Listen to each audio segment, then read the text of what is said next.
Приветствую вас, друзья! Вы на моем канале «Все для здоровья людей». Меня зовут Елена Семенова. И сегодня мы говорим с врачом-терапевтом нашей клиники Игнатьевой Еленой Павловной о сухом надсадном кашле и трахеобронхиальная дискинезия. Очень сложное название для людей. Давайте по-простому им объясним, что это такое, от чего оно возникает, с чем связано. Хорошо. Заболевание трахеобронхиальной дискинезии развивается на фоне вирусной инфекции. Симптомы данного заболевания связаны с особенностями строения трахеи. Значит, наша трахея состоит из хрящевых колец, полуколец, да, хрящевых полуколец и мягкотканной мембранозной части мембраны. При возникновении трахеобронхиальной дискинезии мембранозная часть трахеи начинает функционировать не в том режиме, в каком она должна функционировать. То есть трахея начинает работать на смыкание. Значит, мембранозная часть может смыкаться даже полностью, прилипая к этим кольцам, полукольцам хрящевым. В общем, собственно говоря, этим и обусловлены жалобы пациента. Что затрудняет прохождение воздуха. Да, совершенно верно. Да. Очень часто люди любое простудное заболевание, вернее, любой кашель расценивают как простуду. И все знают, все ученые, как лечить. Тем более, очень много рекламы у нас по телевидению.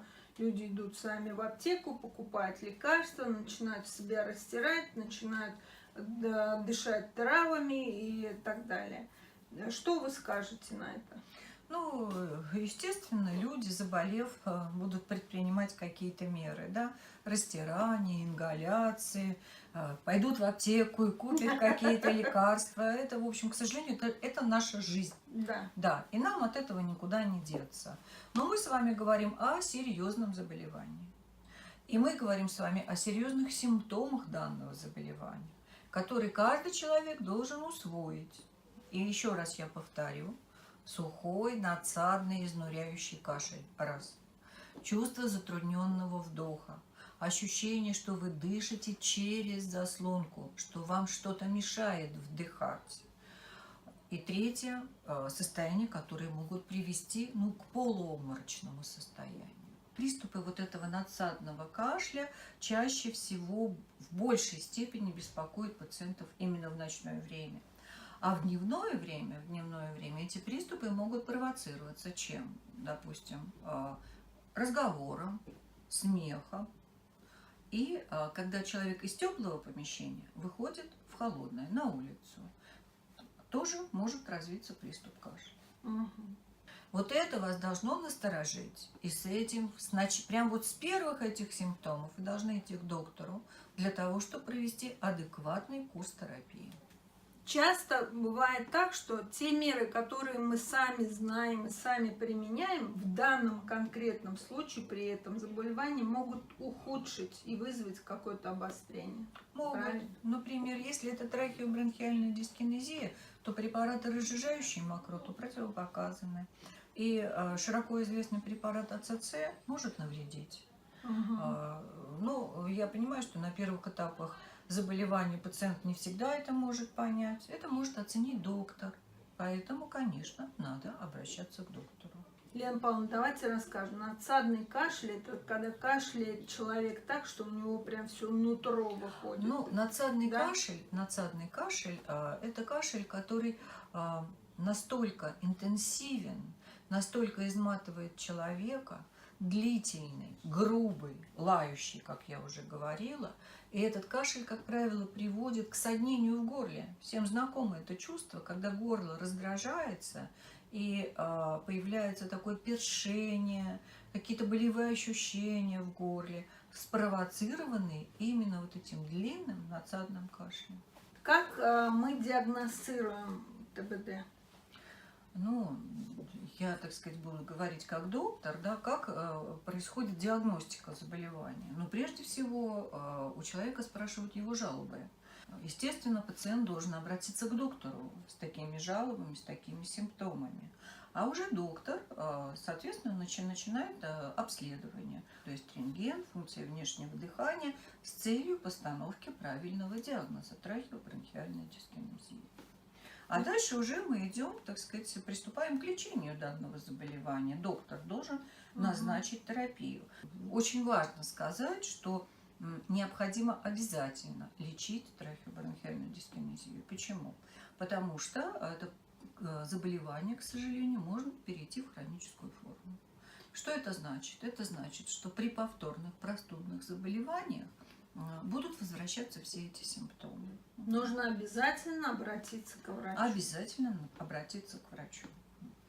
Как лечить?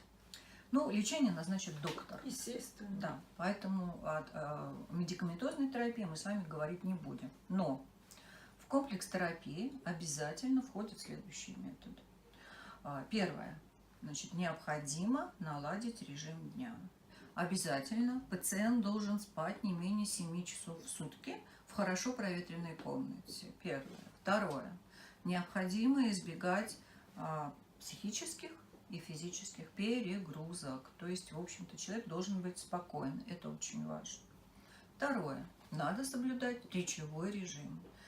Человек должен говорить спокойно, размеренно, потому что при быстрой речи в дыхательные пути может попасть струя холодного воздуха, что спровоцирует кашель. Меньше болтать. Нет, болтать можно, только не надо кричать. Вот. Потом существует дыхательная гимнастика, которая обязательно должна применяться при трахеобронхиальной дискинезии. Дыхательный тренажер очень просто сделать дома самим. Для этого надо взять бутылочку миллилитров на 300. Ну, кто хочет, может взять и на литр, нет проблем. Но, в принципе, хватает и 300 миллилитров. Можно и стакан. Стакан не очень удобно, потому что водичка будет булькать, когда мы будем дышать, она может выливаться. А бутылка с узким горлом очень, так сказать, приспособлена хорошо для этого. Мы туда опускаем трубочку. Трубочка может быть как для коктейля. Вот. Это один конец мы опускаем в воду, второй конец мы берем в рот. Ну, не мы, пациент. Да. Пациент.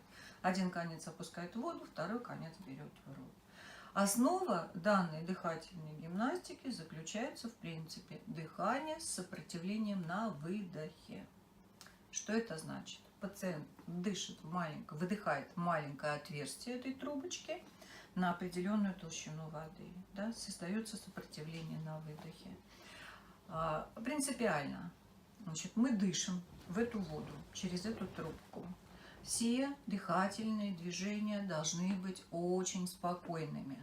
То есть Спокойный вдох, спокойный выдох. Никаких рывков.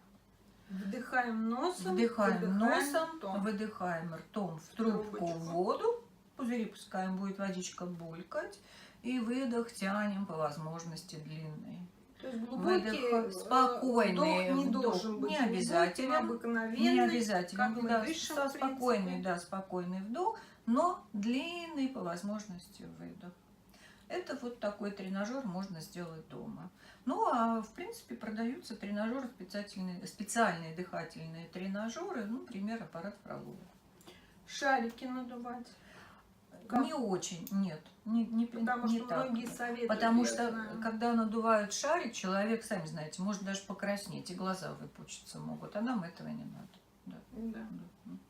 Так что берем все бутылочки и дышим в трубочки.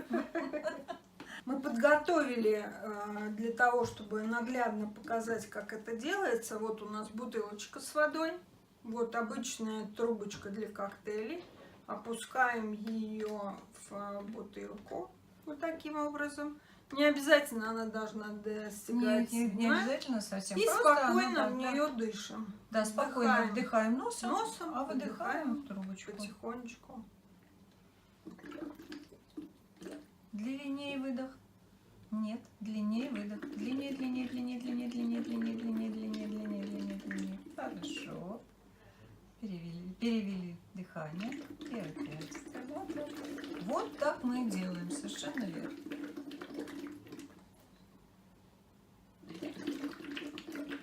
Прекрасно. Значит, где-нибудь так минут по 5, несколько раз в день. Чем чаще, тем лучше. Ну, в общем, прям не каждый час, Ну, но 2-3 раза. 3-4 раза. Да. 3-4-5. Да, 3-4 раза. Да. Мгм. Всё. Будьте здоровы, друзья.